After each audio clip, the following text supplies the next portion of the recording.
We are going to learn RNA interference, which is also known as a post-transcription gene silencing. Gene silencing means gene is not translated into protein. Central dogma complete नहीं हो पा रही है. Normal RNA interference में क्या हो रहा है कि जीन जो है उस डीएक्टिवेट हो जा रहा है, प्रोटीन सिंथेसिस नहीं कर पा रहे हैं. तो इस मेथड में क्या है कि हम जब प्रोटीन सिंथेसिस होता है तो डीएनए का एंटी सेंस स्टैंड और आरएनए का सेंस स्टैंड यूज़ होगा और ट्रांसलेशन होकर प्रोटीन बनती है. इस मेथड में हम क्या यूज़ कर रहे हैं, एंटी सेंस आरएनए को यूज़ कर रहे हैं.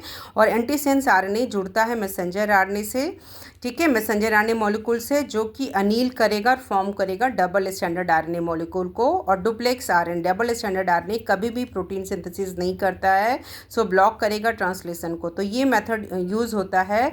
आरएनए इंटरफेरेंस को जीन साइलेंसिंग इसलिए कहते हैं क्योंकि ये जीन को साइलेंट कर दे रहा है, उसकी एक्टिविटी नहीं होने दे रही है, ट्रांसलेशन नहीं होने दे रहा, प्रोटीन सिंथेसिस नहीं हो रही है. तो इससे हम क्या है, एक प्लांट है रूट टोबैको प्लांट, उसके रूट को इफेक्ट करता है निमाटोड. निमाटोड का नाम है इमिडाडोगाइन इनकॉग्निटा.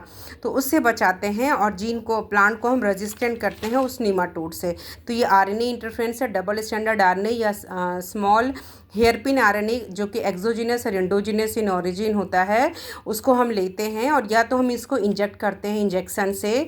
उसकी double standard RNA 21 to 23 nucleotide RNA होता है.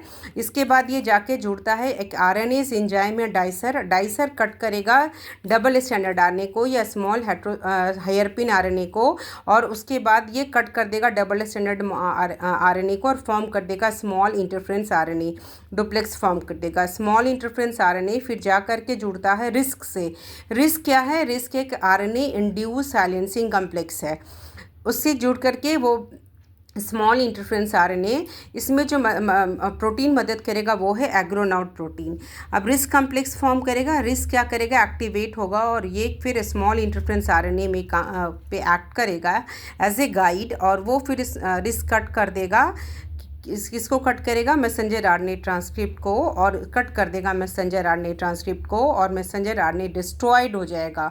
और इस तरह से प्रोटीन सिंथेसिस नहीं होगी, डेथ ऑफ पैरासाइट होगा. जो पैरासाइट, जो नीमाटोड प्लांट को अटैक कर रहा है, जो टोबैको प्लांट के रूट को इफेक्ट कर रहा है, तो इस तरह से ट्रांसजेनिक प्लांट बनेगा और get itself protected from parasites. तो प्लांट यहाँ क्या हो गया, जीन की साइलेंसिंग हो गई. तो ये सारे मेथड्स हुए. डबल स्टैंडर्ड आरएनए फिर डाइसर से कट हुआ, स्मॉल इंटरफेरेंस आरएनए बना, स्मॉल इंटरफेरेंस रिस्क से जुड़ा, रिस्क कॉम्प्लेक्स बना. रिस्क क्या क्या, मैसेंजर आरएनए पे एक्ट किया, डिस्ट्रॉय किया, no protein synthesis and death of parasite.